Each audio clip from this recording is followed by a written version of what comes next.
Automated drop tests and impact analyses are easy to set up in Autodesk Nastran In-CAD. In this video, we'll investigate how to analyze the dropping of a shelf onto the floor. To simplify the analysis, we will leverage different element types. The floor will be a shell element, and the shelf a standard solid element type. Defining a new analysis, we will choose Impact Analysis and define the materials. We will choose aluminum 6061 to represent both the floor and shelf to simplify the analysis further. Next, we have to define the impact setup.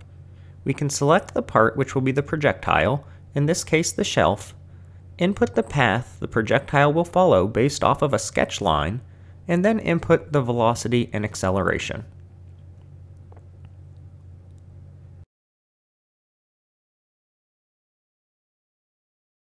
In the advanced settings, you can choose to define contact tolerance, large scale or small scale contact, and the time setup for the analysis. In this case, like most, the default settings will work fine. With everything defined, we can run the model and quickly get into the results. Here you can see the von Mises stress of the floor as the shelf makes contact. Changing the results to displacement, we can animate the dropping of the shelf to give a visual representation of the actual displacement.